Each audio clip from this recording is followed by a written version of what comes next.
Break के बाद CNBC आवाज पर 10 कदम बाद ट्रेड्स में आप सभी का स्वागत है। मैं हूं वीरेंद्र कुमार और मेरे साथ जुड़े रहेंगे शैल जी। हमारे साथ इस कार्यक्रम में जुड़ेंगे बातचीत करने के लिए, अपने ट्रेड्स पर बातचीत करने के लिए दो खास मेहमान चंदन दापड़िया और सचिदानंद उत्तेकर ट्रेड बुल्स की हमारे साथ होंगे। याद रखिएगा, इस वक्त एक बाजार में चीज़ अच्छी हो रही है और वो है सरकारी बैंक। आज से चंद रोज पहले आपने लक्ष्मण जी की उस खबर पर अगर फोकस किया हो, जो दो सरकारी बैंक जिनका निजीकरण सबसे पहले हो सकता है, उसमें अगर आप देखें सेंट्रल बैंक ऑफ इंडिया प्रमुख था। अभी 10 मिनट पहले शैल जी ने स्टॉक पकड़ा था, उसके बाद मैंने भी एक टिप्पणी करी थी कि भैया 28-10 यानी उस सब्सिक्वेंट डे का अगर आप देखें, यानी सेकेंड डे का, जब इसने अपर फ्रीज के बाद फ्लोट करना शुरू किया था, हाई निकल जाए तो इस पे फोकस कीजिएगा। अब आप देखिए ये स्टॉक जो है डे हाई पर आ गया है। चंदन, एक बार अब इस पर बात करनी पड़ेगी। 28.50 आपको लग रहा है कि ये आज पॉसिबली अपर फ्रीज की तरफ बढ़ रहा है स्टॉक एक बार फिर से, और आई थिंक पॉसिबली कोई न्यूज़ इस स्टॉक को चेस कर रही होगी आज? जी, लग रहा है पॉजिटिव मोमेंटम यहाँ पे बरकरार रहना चाहिए और यहाँ पे लगभग 30 तक के अपसाइड बनने चाहिए, तो पॉजिटिव बायस के साथ काम करें।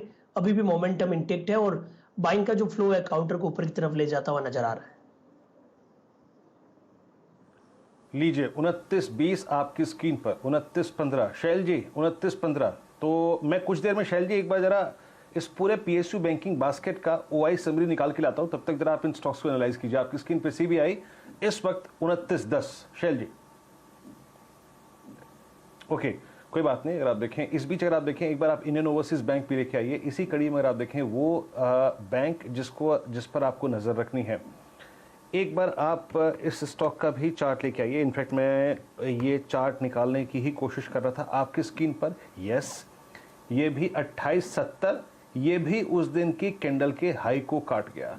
सचिन, आपका टेक IOB पर? और मेरे ख्याल से इस स्टॉक के लिए आप ये समझ लीजिए कि एक पॉइंट बड़ा महत्वपूर्ण है और वो है करीब करीब 33 से 38 रुपए, जो कि आप समझ लीजिएगा इसका 2008 का लो है, फिर एक लो है अगस्त 2013 का। कैसे अप्रोच करेंगे आप इंडियन ओवरसीज बैंक को?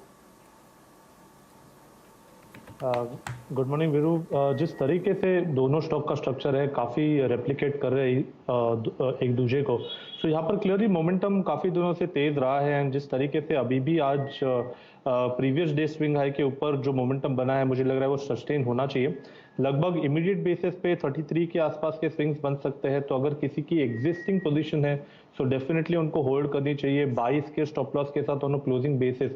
जिस तरीके से ये स्ट्रक्चर इवॉल्व हो रहा है, जिस तरीके से PSU बैंक्स पे जरा फोकस आ रहा है, मुझे लग रहा है काफी बड़े डायनामिक मूव इस पर्टिकुलर काउंटर्स में आ सकते हैं। सो पोजिशनली मुझे लग रहा है कि अराउंड 37-38 के आसपास के स्विंग्स भी बन सकते हैं, जिस तरीके से इसने एक रिबाउंड लिया है अपने मंथली चार्ट पे। सो डेफिनेटली यहाँ पर बाइंग का ही रुझान रखिए। ट्रेलिंग स्टॉप लॉस में 22 का दूंगा, जो आपको मेंटेन करना है क्लोजिंग बेसिस पे। इमीडिएट बेसिस पे मुझे लग रहा है कि 33 के आसपास के स्विंग बन सकते हैं। चलिए, आपके सामने बहुत ही बढ़िया मूव आता हुआ सेंट्रल बैंक और इंडियन ओवरसीज़ बैंक पर।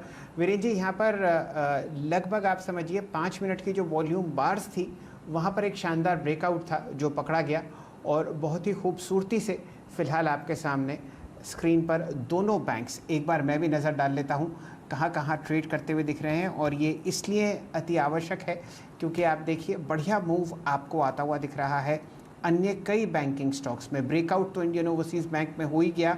वॉल्यूम जो आपने आज देखी है वो आपको दिखेगी फ़िलहाल पहले ही 1 घंटे में। और अगर आप ऑल टाइम हाई देखें इंडियन ओवरसीज़ बैंक का, ये है लगभग 180 रुपये। और अब आपके सामने यहाँ पर जो बहुत ही लंबी अवधि चार्ट्स हैं, मैं मंथली चार्ट देख रहा हूँ, वहाँ पर 30 रुपये 40 पैसे की एक रेजिस्टेंस है और ये रेजिस्टेंस 30 रुपये 40 पैसे की आपको मेरे ख्याल से 100 मंथ का मूविंग एवरेज की वजह से आती हुई दिखेगी। बढ़िया मूव फिलहाल आपके सामने स्क्रीन पर आता हुआ इंडियन ओवरसीज़ बैंक और ख़ासकर सेंट्रल बैंक ऑफ इंडिया पर। सचिदानंद उत्तेकर साहब जुड़ चुके हैं। सचिन जी, बड़े दिनों में आपके दर्शन हुए, बताइए साइकिलिंग कैसी चल रही है और क्या रणनीति आप आज 2 ट्रेड्स में हमारे दर्शकों के साथ शेयर कर रहे हैं? गुड मॉर्निंग शैल जी। शैल जी, जिस तरीके से मार्केट का स्ट्रक्चर है, मुझे लग रहा है यहाँ पर अच्छे रेंज में ऑस्किलेशन हो रहा है। 15,700 के आसपास एक अच्छा सपोर्ट है, ऊपर 15,900 के आसपास एक छोटा सा रेजिस्टेंस जरूर है। बट जिस तरीके से स्ट्रक्चर्स है, मुझे लग रहा है जल्दी इस पर्टिकुलर कंसोलिडेशन से ब्रेकआउट होना चाहिए एंड 16,000-16,050 के आसपास के स्विंग्स इमीडिएट बेसिस पे नजर आ सकते हैं। सो मेरा ध्यान यहाँ पर एक फ्रेश बास्केट पे है। मुझे लग रहा है क्रूड में जिस तरीके से एक अपवर्ड ट्रेजेक्टरी चल रही थी, वहां पर एक double top kind of formation already establish हो चुका है, तो मुझे लग रहा है वहां पर एक रिवर्सल आना चाहिए। जिस तरीके से ये स्ट्रक्चर है, मुझे लग रहा है अराउंड 70.50 के आसपास के स्विंग्स बन सकते हैं ऑन द लोअर साइड, और उसका इफेक्ट मुझे लग रहा है कहीं जाकर इक्विटीज पे नजर आ सकता है अगले कुछ दिनों में। सो उसी लिहाज से मैंने जो दो स्टॉक्स यहाँ पर चुने हैं वो क्रूड रिलेटेड ही है। पहला स्टॉक है बर्जर पेंट। तो अगर हम स्ट्रक्चर देखें तो डेली चार्ट पे एक काफी बेहतरीन ट्रायंगुलर फॉर्मेशन में ऑस्किलेशन हो रहा है एंड लगभग अपने बेस के आसपास फिलहाल स्टॉक ट्रेड कर रहा है। सो जिस तरीके से इसका स्ट्रक्चर है, मुझे लग रहा है 800 के नीचे जब तक क्लोजिंग एस्टैब्लिश नहीं होती तब तक ये पर्टिकुलर फॉर्मेशन वैलिड रहना चाहिए। ऑन द हायर साइड 830 के आसपास इसका ब्रेकआउट जोन है, तो मुझे लग रहा है यहाँ से जो तेजी बनेगी वो लगभग 830 के आसपास एक्सटेंड होनी चाहिए।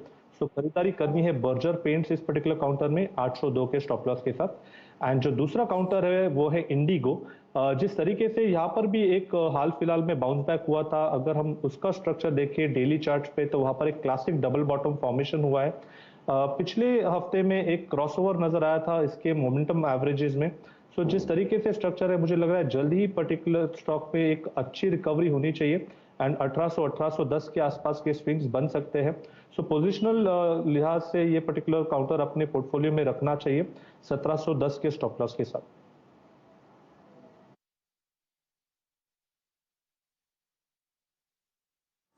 इंटरग्लोब एविएशन अगर आप देखें, यहाँ पे आप फोकस कर रहे हैं 1810 1710 का, अगर आप देखें आपका स्टॉप लॉस रहेगा। और यहाँ पे आप अगेन अगर आप देखें दो स्टॉक्स जो कि इस सेगमेंट में आप चर्चा कर सकते हैं वो है इंटरग्लोब एविएशन और साथ ही साथ अगर आप देखें आपका स्पाइस जेट है। और कुछ ट्रेड्स को लेके आते हैं, लेकिन थोड़ा सा पहले मैं सरकारी बैंकों पर फोकस करता हूँ। मैं आपको आज की एक समरी बताता हूँ। अगर आप आज की समरी देखें और सेक्टोरियल बिहेवियर देखें और उसमें भी बैंकिंग को देखें, देखिए बैंकिंग में 1.5% OI ओवरऑल एडिशन हुआ है। ये छोटे छोटे बैंक जिनकी हम बात कर रहे थे, इनका बैंक निफ्टी में इंक्लूजन नहीं है, लेकिन टॉप OI गेनर्स कौन कौन से हैं आप देखिए। बैंक ऑफ बड़ौदा 1.25%, 1% का प्राइस हाइक, कैनरा बैंक 1.25%, उसके बाद अगर आप देखिए PNB में करीब 3/4% और स्टेट बैंक ऑफ इंडिया में अगर आप देखें ना के बराबर OI एडिशन हुआ है। तो लॉन्ग साइड में सिर्फ PSU बैंक्स में OI एडिशन हो रहा है। लेट्स ब्रिंग यूको बैंक, एक बार इस बैंक को लेके आइए। 15.50, 15.55 चंदन कुछ तो है अगर आप देखें, और ये CY 20 और 21 के हाईएस्ट क्लस्टर को अब जाके स्ट्राइक करता हुआ at 1565। Your take on UCO bank. और छोटे बैंकों में सरकारी अगर आप देखें बैंकों के खेमे में आप क्या ट्रेड करना चाहेंगे किसी पॉजिटिव न्यूज फ्लो के एक्सपेक्टेशन में?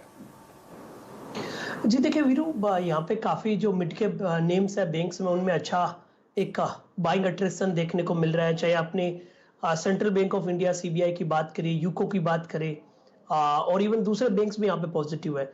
यूको बैंक काफी अट्रैक्टिव प्राइस पैटर्न है और जिस हिसाब से वीकली चार्ट पे हाई टॉप हाई बॉटम का बेस और डेली में कंसोलिडेशन ब्रेकआउट है, अभी भी अपमूव बनने चाहिए। तो काउंटर को 15 रुपए के स्टॉप लॉस से लेना चाहिए, आपको ऊपर में 18 तक के लेवल बनने चाहिए। तो यूको बैंक अच्छा लग रहा है। उसके बाद में CBI की बात करें, सेंट्रल बैंक ऑफ इंडिया, तो वहां पे भी पॉजिटिव मोमेंटम है। ऐसा लग रहा है कि काउंटर अभी भी मौजूदा लेवल से 5-6% की रैली बना के ऊपर में 32-33 तक के लेवल बनेगा। तो सेंट्रल बैंक ऑफ इंडिया और यूको बैंक और दूसरे जो बैंकिंग नेम है मिड कैप में, उन सब में पॉजिटिव रुझान है और इस मोमेंटम को इमीडिएट बेसिस पे चेस करना चाहिए। इंडियन बैंक है, वहां पे भी आप देखोगे 141, 142 के मल्टीपल सपोर्ट है 155, 158 के टारगेट के लिए। सेंट्रल बैंक ऑफ इंडिया आपकी स्क्रीन पर आप देखिए 29 पे अब आके ट्रेड करता हुआ गजब का मूव। अगर आप देखें इस स्टॉक पे 29.50 का हाई लगा के आया।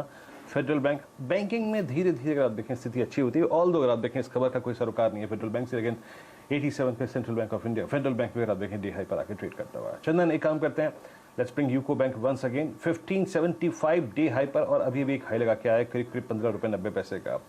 चंदन आपके दो ट्रेड्स कमीशन ट्रेड्स इस वक्त के? जी देखिए, पहले तो IT बास्केट रहेगा पूरा।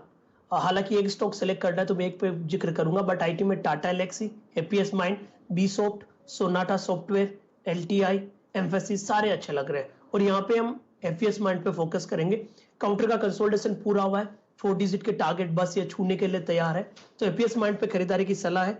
955 का स्टॉप लॉस, 1010 1020 के यहाँ पे टारगेट रहेंगे, तो काफी पॉजिटिव है। जिनके पास ऑलरेडी लिया हुआ है वो कंटिन्यू रह सकते हैं अपने ट्रेलिंग स्टॉप लॉस की पोजीशन से। सेकंड ट्रेड है वो कहीं ना कहीं फर्टिलाइजर स्टॉक्स में समझ में आ रहा है, तो वीरू 2-3 स्टॉक फर्टिलाइजर में समझ में आ रहे हो और आप भी इन स्टॉक्स को काफी क्लोजली ट्रैक कर रहे हो। नवीन फ्लोरो की बात करें, उसमें पॉजिटिव मोमेंटम है। तो नवीन फ्लोरो के साथ साथ मेरा मानना है कि एसआरएफ में बड़ा ब्रेकआउट आ रहा है। पिछले लगभग 15-16 दिन का कंसोलिडेशन ब्रेकआउट होके जो 7200 के हर्डल थे उसको डिसाइसिवली एक परफेक्ट बुलिश कैंडल के साथ सरपास किए, तो एसआरएफ पे खरीदारी की सलाह रहेगी। इंट्राडे में आपको 3 से 5% की रैली बननी चाहिए, तो एसआरएफ खरीदें। 7100 का स्टॉप लॉस, ऊपर में आपको 7550 7600 तक के टारगेट हासिल होने चाहिए। जी वीरेंद्र जी, मेरे ख्याल से ऐसा करते हैं, एक आपको स्टैक बनवा के देते हैं छोटे पब्लिक सेक्टर बैंक्स का, जो तेज़ी CNBC आवाज़ में आपने इंडियन ओवरसीज़ बैंक और सेंट्रल बैंक में पकड़ी है, वो अब आपको चौतरफा घूमती हुई दिखेगी। बढ़िया मोमेंटम जेके बैंक में 41 रुपये 90 पैसे, बहुत ही शानदार मूव आपको एक बहुत बढ़िया वॉल्यूम ब्रेकआउट के साथ आता हुआ दिख रहा है पंजाब एंड सिंध बैंक में। डायरेक्टर साहब इसको स्क्रीन पर लाइए और वीरेंद्र जी वॉल्यूम आप यहाँ पर देखिए। फ़िलहाल 10:09 हैं और आपके सामने 25 लाख शेयर ऑलरेडी ट्रेड हो चुके हैं। कल का यहाँ पर वॉल्यूम था लाल निशान में 10 लाख शेयर, तो 2.5x वॉल्यूम ब्रेकआउट पहले ही 1 घंटे में आपको होता हुआ दिख रहा है पंजाब एंड सिंध बैंक पर। आज एक्चुअली कमी अगर आपको खलती हुई दिख रही है तो वो प्रदीप जी की दिख रही है, थोड़ी देर में वो हमारे साथ जुड़ेंगे ट्रेडर्स हॉटलाइन पर। लेकिन बढ़िया मूव आप PSU बैंकिंग बास्केट में आते हुए दिख रहे हैं। प्राइस PSB का है 22 रुपये 70 पैसे और एक ट्रांजैक्शन हुआ है 22,70,000 रुपये का। बढ़िया मूव यहाँ पर इन काउंटर्स में आता हुआ UCO bank, Punjab and Sind bank, central bank of India और इंडियन ओवरसीज़ बैंक। बढ़िया आपके सामने एक फ़िलहाल स्टैक आता हुआ दिखेगा, जहाँ पर सबसे टॉप गेनिंग काउंटर्स जो कि PSU बैंकिंग बास्केट में है वो आपको ट्रेड करते हुए दिखेंगे। फेडरल बैंक 87 रुपये 55 पैसे पर दिन का उच्चतम लेवल लगाता हुआ। CSB बैंक, जहां पर हम लोग अक्सर आपको चर्चा करते हुए दिखते हैं, रिकॉर्ड हाई पर है 357.55 का। वीरेंद्र जी। जी शैल जी, इस बीच अगर आप देखें 1590 हो गया आपका। यूको बैंक डी हाई पर है, फेडरल बैंक अगर आप देखें 8705 पर है। अच्छा, फेडरल बैंक की तेज़ी के साथ मेरे को एक चीज़ याद आ रही है, जरा मैं एक बार मुथूट को देख लूँ जरा प्लीज़। मुथूट क्या कर रहा है जनाब? मुथूट है 1488 पर, आज गैप अप खुला था। उसके बाद जरा एक बार आप मन्नापुरम लेके आइए और मन्नापुरम अगर आप देखें आपका ट्रेड कर रहा है 167 पे डे हाई पर। I think gold finance companies और गोल्ड फाइनेंस स्टॉक्स अगर आप देखें और बैंक्स जो हैं वो थोड़ा अच्छा कर रहे हैं, आज याद रखिएगा। एक थीम तो ये है। मेरे को शैल जी एक चीज़ याद आ रही है कल की, जो कि राजेश पालवे जी ने आइडेंटिफाई की थी, bucking the trend, bank Nifty sideways slightly with negative bias. लेकिन इंडसइंड बैंक एकमात्र प्राइवेट बैंकिंग स्पेस में ऐसा स्टॉक है जो कि अच्छा कर रहा है, और यकीन मानिए कल क्लोजिंग में इसने कुछ ऐसे रिफ्लेक्शंस दिए थे कि ये अच्छा करेगा आज, और एग्जैक्टली वही होता। पालवी साहब, आपका वो ऑब्जर्वेशन काफ़ी अच्छा था, अगर आप सुन रहे हैं इस कार्यक्रम को। तो चंदन, आपका टेक 1028 पे 1024 पर इट्स डूइंग वेल, आप कैसे अप्रोच करेंगे इस स्टॉक को? जी देखिए, कहीं ना कहीं जो बैंक निफ्टी को सहारा देना है, यही सब धीमे चलने वाले काउंटर अपना बेस बना के होल्ड करेंगे और वापस बैंक निफ्टी 35,000 के आसपास आ रहा है, तो थोड़ा सा बुल्स को वापस कन्वर्ट आएगा। इसके लिए बाय ऑन डिप की रणनीति रहेगी। और इंडसइंड बैंक की आप बात करें तो वीरू ऐसा लग रहा है कि बेस बन रहा है और अब 999 995 के सपोर्ट बन रहे हैं, ऊपर में 1060 तक के लेवल पे जाने के लिए। तो यहाँ पे पॉजिटिव बायस के साथ काम करना चाहिए और ऐसा लग रहा है कि अब इस काउंटर में मोमेंटम के लिए तैयार हो रहा है। यहाँ पे 1020 या 1040 की कॉल पे फोकस कर रहे हैं। 1020 की कॉल की बात करें वीरू, तो यहाँ पे 4-5 दिन से ये 42 का प्रीमियम क्रॉस नहीं कर रहा है, और आज जिस हिसाब से 42 पे खड़ा है, मेरे हिसाब से मोमेंटम बनेगा। अंडरलाइन भी चल रहा है, ऑप्शन में भी अट्रैक्शन है। 35 रुपए के स्टॉप लॉस से आपको लगभग 55 रुपए तक के टारगेट इंडसइंड बैंक की 1020 की कॉल में बनने चाहिए, और स्टॉक भी 1050-60 तक की अपसाइड दिखाता हुआ नजर आना चाहिए। वैसे मैं आपको एक बार बताऊं वीरेंद्र जी, चंदन जी को ना बेस बहुत पसंद है। जब भी वो टेक्निकल चार्ट्स देखते हैं तो आपको बताएंगे कि 50 दिन का 65 दिन का कंसोलिडेशन हुआ है, स्टॉक ने बहुत बढ़िया बेस बनाया है, और इस बेस की वजह से आप देखिए वो एक से एक बढ़िया ट्रेड आपको पकड़ते हुए दिखते हैं। जब तक चंदन जी मुस्कुराते रहेंगे चैनल पर, आपको हैप्पीएस्ट माइंड्स दिन के उच्चतम लेवल पर ट्रेड करता हुआ दिखेगा। अब 4 डिजिट की तरफ अग्रसर और 994 रुपये प्राइस आपके सामने। चंदन जी, बेस आपको बहुत पसंद है। बिल्कुल, देखिए वीरू के साथ में है तो कुछ ना कुछ तो तालमेल मिलाना पड़ेगा और आपकी मेहरबानी है। और सेल जी देखिए, मेरा जो स्टॉक पिकिंग का नजरिया वही है कि मेजर ट्रेंड पॉजिटिव हो, जहां पे मंथली वीकली पॉजिटिव हो और डेली में कंसोलिडेशन बन के और बेस का सपोर्ट बना के अपटिक हो। बाजार का हमेशा ट्रेंड है कि बाजार का रूल है कि पॉजिटिव ट्रेंड वाले काउंटर लो और जहां पे कंसोलिडेशन कंप्लीट हो रहा हो, ब्रेकआउट या ओपन इंटरेस्ट वहां पे ऐड कर रहे हो। मेरे हिसाब से इस तरह से स्टॉक सिलेक्शन करने में लगभग 70-80% की एक्यूरेसी रहेगी और उसके साथ हम टॉप टू डाउन अप्रोच और उस सेक्टर को तो सेलेक्ट कर ही रहे हैं। तो ये सारे तरीके हैं जो हम कंटिन्यूसली अपना रहे हैं और आप लोगों का सपोर्ट भी है जो ये सारे काउंटर के मोमेंटम के पिक हमें मिलते हैं और कस्टमर्स और जो व्यूअर्स है उनका आनंद लेते हुए नजर आ रहे हैं। लुत्फ उठाइए तेजी का और स्क्रीन पर लेके आइए न्यू जेन सॉफ्टवेयर। कुछ समय पहले हमारे साथ आशीष महेश्वरी साहब जुड़े हुए थे। बढ़िया ब्रेकआउट यहाँ पर आपको 656 रुपये में आता हुआ दिख रहा है। उन्होंने सजेस्ट किया था ये काउंटर और ये भी आपको हैप्पीएस्ट माइंड्स का साथ देता हुआ दिखेगा। एक और काउंटर है गुजरात अंबुजा एक्सपोर्ट्स लिमिटेड। ये भी आपको दिन के उच्चतम लेवल 177.30 पर चलता हुआ। वीरेंद्र जी, हम लोगों ने मेटल्स की रैली पकड़ी थी, शुरुआत करी थी एमएमटीसी से। मेरे ख्याल से एक रणनीति हम लोगों को पोजिशनली सेट करानी चाहिए एनएमडीसी से। मैं ये इसलिए कह रहा हूँ कि ये एक बहुत ही बढ़िया काउंटर है फंडामेंटली, जो आपको बढ़िया मूव देता है 2 या 3 दिन के दायरे में। मेरे सामने जो प्राइस है वो है लगभग 186.45। यहाँ पर सच्चिदानंद उत्तेकर साहब से इसका चार्ट चेक कराते हैं। ये एक बहुत ही मजबूत काउंटर है जो आपके पोर्टफोलियो का भी अभिन्न हिस्सा हो सकता है। आपके लिए यहाँ पर सचिन जी एनएमडीसी।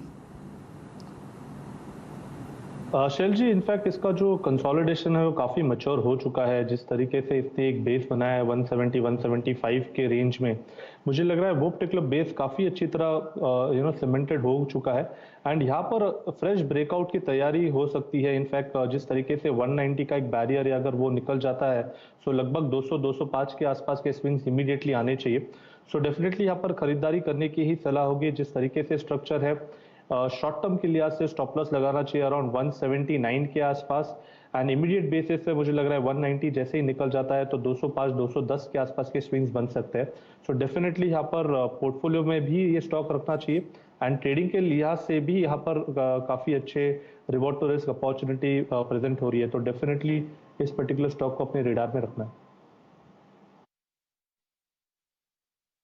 वीरेंद्र जी, एक काउंटर हमारे साथ जुड़े हुए थे हमारे रिसर्च गुरु श्री मयूरेश जोशी साहब, और उन्होंने बड़े जोश में आपको बताया था कि भाई जीनस पावर पर आपको ध्यान देना है।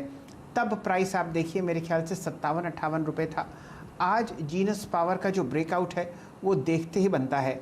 वॉल्यूम आपके सामने है लगभग 31 लाख शेयर और 5 दिन का एवरेज है सिर्फ 12 लाख शेयर। इसको एक बार चार्ट चेक करवा लेते हैं चंदन जी से। चंदन जी, जीनस पावर इंफ्रास्ट्रक्चर, इससे पहले कि मैं इसके फाइनेंशियल्स ढूंढूं, आप ज़रा इसको चार्ट पर पकड़िए। यहाँ पर जो हम ऑल टाइम हाई ट्रैक कर रहे हैं वो है 85-70 और फिलहाल आपको लगातार 2 दिन शानदार तेज़ी में ट्रेड करता हुआ दिख रहा है genus power infrastructure. High beta counter है। बताइए किस हिसाब से आप इस पावर एंसिलरी को देख रहे हैं। इसके अलावा बहुत सारे ऐसे स्टॉक्स हैं जहां पर आपको बढ़िया मूव आता हुआ दिखेगा पावर स्पेस में। जी सर, इस स्टॉक में लगातार आप देखोगे पिछले 10-12 महीने से higher top higher bottom monthly basis पे बन रहे हैं और वीकली सेटअप और डेली सेटअप पे देखें तो 2 दिन से काफी बड़े वॉल्यूम्स हुए हैं। आज के दिन भी लगभग 35 लाख के वॉल्यूम्स है, कल भी लगभग 20-21 लाख के वॉल्यूम्स थे। तो स्टॉक में पॉजिटिव अट्रैक्शन देखने को मिल रहा है। ऑलरेडी ये 50 डे एक्सपोनेंशियल मूविंग एवरेज के 52-53 के सपोर्ट से अपटिक दिखाया और एक कंसोलिडेशन ब्रेकआउट भी देखा है। तो 61 के इमीडिएट सपोर्ट रहेंगे और कहीं ना कहीं ये 70-71 रुपए तक के अपसाइड को छूता हुआ नजर आना चाहिए। चलिए, आपको पोजिशनली ध्यान रखना है इस काउंटर पर, क्योंकि ये लोग स्मार्ट मीटर्स बनाते हैं जो कि बिजली के काम में आपको लगते हुए दिखेंगे और आप ये देखिए कि यहाँ पर आपको बुक वैल्यू दिखेगी 35 रुपये, और इस काउंटर पर आप देखिए कंपनी ने डेट भी कम किया है। फिलहाल पावर स्पेस के एंसिलरी स्टॉक्स आपको बढ़िया मूव देते हुए दिखेंगे। 64 रुपये का प्राइस आपके सामने जीनस पावर पर। वीरेंद्र जी, आप कुछ टिप्पणी करेंगे? ये एक हाई टिकट, लो टिकट और हाई बीटा काउंटर है। शैल जी, जब आप बातचीत कर रहे थे इस स्टॉक के बारे में तो इसके चार्ट ही देखा था मैं। एक बार जरा प्लीज इसके कैंडलस्टिक चार्ट पे आइए जीनस पावर के, और आपको अगर आप देखें 64.20 के प्राइस पे इंपॉर्टेंस क्या है वो डिफाइन करता हूँ यहाँ पर। याद रखिएगा ये स्टॉक इस दौर की यानी CY 18, 19, 20, 21 की हाईएस्ट ट्रैजेक्टरी पे ट्रेड कर रहा है, लेकिन हमें सरोकार रखना है एक खास प्राइस जोन से जिसका लो था करीब 48, जो कि 48 था, और जिसका हाईएस्ट क्लस्टर था 61, यानी करीब 11, 12, 13 रुपये। 13 रुपये की चैनल का एक ब्रेकआउट हुआ है। मैं इस चैनल को थोड़ा सा और वाइड कर सकता था, लेकिन मैं 13 रुपये डिफाइन करूंगा, और ये हुई है चैनल ब्रेकआउट हुआ है करीब करीब अगर आप देखें 60 रुपये पे, यानी 60, 70, 73 रुपये का लॉजिकल टारगेट बनता है शैल जी यहाँ पे 6460 और डे हाई पर। तो मेरे ख्याल से शैल जी आज उस टारगेट को या फिर वहाँ तक का स्विंग हासिल करने के लिए जितनी भी मशक्क़त करनी चाहिए इसको ये कर रहा है, और वॉल्यूम्स भी इसको अगर आप देखें सपोर्ट कर रहे हैं, और आज के वॉल्यूम्स 16 मार्च के बाद के सबसे स्ट्रॉन्गेस्ट वॉल्यूम डे हैं। तो 64.25 आपको पोजिशनली मेरे ख्याल से शायद जो अभी टिप्पणी करी हमारे मेहमान ने वो भी याद भी रखिएगा, और 69.73 ये जोन याद रखिएगा। एक बार आप निफ्टी IT इंडेक्स लेके आइए। निफ्टी IT इंडेक्स आप देखिए हमने इस कार्यक्रम में किन किन स्टॉक्स की जिक्र किया। टेक महिंद्रा आज CNBC आवाज़ की अगर आप देखें पहली ऑप्शन कॉल थी, वो कॉल 25 की 28 है। Wipro at day high, Happiest Mind at day high, Infosys at day high. Chandan, मैं चलते चलते जरा TCS की 3400 की कॉल पे फोकस कर रहा हूँ। आज एक टिपिकल अगर आप देखें एक छोटा सा फ्लैग है जिसका बेस करीब करीब टेंडिमा के आसपास है आज की कैंडल का 3383 पे। अर्निंग्स के प्रोस्पेक्टिव से और पूरे रिजल्ट सीजन के प्रोस्पेक्टिव से 3400 की कॉल पे फोकस करूं क्या? 85 रुपए पे ट्रेड कर रही है इस वक्त। जी बिल्कुल, देखिए मिड कैप IT में ज्यादा तूफान है compare to heavyweights counter, but trend यहाँ पे भी पॉजिटिव है। मिड कैप काउंटर में सारे के सारे काउंटर मुंह दिखाते नजर आ रहे हैं, चाहे आपका happiest mind, B soft, Tata Elxsi या दूसरे काउंटर है, और TCS भी अच्छा लग रहा है और स्टॉक अपने लाइफ टाइम हाई टेरिटरी के आसपास ही चल रहा है। तो यहाँ पे 3300 के आसपास के सपोर्ट है, और ऊपर में 3550 तक के लेवल यहाँ पे बनने चाहिए। तो 3400 का जो कॉल है उसमें खरीद सकते हैं। इस कॉल में देखें लगभग 70-71 रुपए के लो 2 दिनों से बना रहे हैं, जो एक मेजर सपोर्ट है, और 85 अभी करंट लेवल है, उस 85 से 110-112 तक की अपसाइड शायद यहाँ पे बनने चाहिए। तो एक पॉजिटिव बायस के साथ TCS में और सारे IT काउंटर में यहाँ पे काम करने की सलाह रहेगी। चलिए, फिलहाल आपको 10 के दमदार ट्रेड्स का समय धीरे धीरे समाप्त होता हुआ दिख रहा है। 2-3 काउंटर्स जहां पर आपको बढ़िया पोजीशनिंग करनी है, या तो कल के लिए या आगे आने वाले कुछ समय के लिए, वो है चंबल फर्टिलाइज़र्स। ये स्टॉक मैं इसलिए लेके आया हूँ स्क्रीन पर क्योंकि फर्टिलाइज़र्स की रैली आपके सामने स्क्रीन पर दिखेगी ही, और साथ ही साथ आपको ध्यान देना है इस काउंटर पर, क्योंकि ये चंदन जी की पसंद है, और कल यहाँ पर आपने एक बढ़िया मूव आते हुए देखा। 308 का प्राइस है। चंदन जी, पोजिशनली आपने चंबल फर्टिलाइजर्स पर अक्सर बहुत बढ़िया राय दी है, बताइए ये आपको काउंटर कैसा दिखता है फिलहाल स्क्रीन पर? जी सर जी, हमने 230 के आसपास इस चंबल फर्टिलाइजर को पिक किया था लगभग मई मिड में, और उसके बाद में बड़ी रैली यहाँ पे देखने को मिली। और आज हम पूरे फर्टिलाइजर और केमिकल कंपनीज पे पॉजिटिव मोमेंटम है, चाहे SRF हो, नवीन फ्लोर हो, चंबल फर्टिलाइजर हो, कोरोमंडल हो, और ऐसा लग रहा है कि इस काउंटर का जो पिछले 20-30 दिन का कंसोलिडेशन का ब्रेकआउट है वो कंप्लीट होने की कगार पे। तो काफी अच्छा अट्रैक्शन इस स्टॉक में है, और ऐसा लग रहा है कि जो पिछले कुछ दिनों का कंसोलिडेशन था वो कंप्लीट हो रहा है। तो यहाँ पे 300 के स्टॉप लॉस से खरीदारी की सलाह रहेगी। आपको 333 तक के अपसाइड अब इसमें बनने चाहिए। फिलहाल 333 माफ़ कीजिए, अगर आप देखेंगे तो वो इस काउंटर का एक फ्रेश हाई होगा, और जिस हिसाब से आपको मॉनसून बढ़ता हुआ दिख रहा है, सोइंग होगी हमारे देश में, और फर्टिलाइजर्स का उपयोग वहाँ पर आपको बढ़ता हुआ दिखता है। बाज़ार वीरेंद्र जी बहुत बढ़िया मूड में है। राहुल शर्मा साहब जो हमारे JM टेक्निकल वाले हैं, उन्होंने एक बहुत ही बढ़िया गुहार लगाई है बाज़ार में, और वो है 16,000 के पार वो दिखेंगे निफ्टी को। टाइम फ्रेम उन्होंने दिया है 10 दिन, मेरे ख्याल से जल्दी वो हमारे साथ जुड़ते हुए दिखेंगे, और बढ़िया मोमेंटम आपको स्क्रीन पर आता हुआ। डायरेक्टर साहब जाते जाते उगर शुगर का चार्ट लेके आइए। 35.95 रुपये पर आज भी यहाँ पर सर्किट लगता हुआ दिख रहा है। अभी भी अगर आप डीप वैल्यू ढूंढ रहे हैं शुगर स्पेस पे तो छोटे और मंझले स्टॉक्स की तरफ जाइए। सिर्फ एक सिंपल काम कीजिए, डालिए मार्केट कैपिटलाइजेशन एक एक्सेल के कॉलम में और डालिए सेल्स जो एनुअल सेल्स हैं इन कंपनीज़ की। आपको इतनी डीप वैल्यू दिखेगी इन प्रॉफिट मेकिंग कंपनीज़ की जहां पर बढ़िया उबाल एथेनॉल की वजह से आ रहा है कि वो रैली देखते ही बनती है। फ़िलहाल आपके सामने उगर शुगर 5% ऊपर जो आज का सर्किट है उस पर चलता हुआ 35.95 रुपये। और 2 दिन पहले मैंने आपको PNC इंफ्रा बताया था, ये काउंटर आपको 280 रुपये पर चलता हुआ दिख रहा है। बहुत ही शानदार यहाँ पर नतीजे आए थे और लगभग 2.3 गुना इनकी ऑर्डर बुक है मुकाबले इनके सेल्स के। प्राइस आपके सामने 280। वीरेंद्र जी हाँ, मेरे ख्याल से अगर आप देखें अब अगले कार्यक्रम की तरफ रुख करते हैं। डायरेक्टर साहब प्लीज़ बताइएगा, मेरे को बताइएगा कि अगर अगले कार्यक्रम में शिरकत करना है कि नहीं करना है। हमें भी 15,802 और प्रदीप के पास निफ्टी 15,800 पे छोड़े जाते हैं और 35,000 की दहलीज पर बैंक निफ्टी। आज एक बार फिर से अगर आप देखें प्रदीप, इंडियन ओवरसीज बैंक और सेंट्रल बैंक ऑफ इंडिया में शानदार मूव, हल्का सा ट्रिम हुआ है लेकिन लगता है कि प्रदीप कोई खबर बैंकिंग को फिर चेस कर रही है आज। जी हाँ, और ये अभी शैल जी बात कर रहे थे 16,000 निफ्टी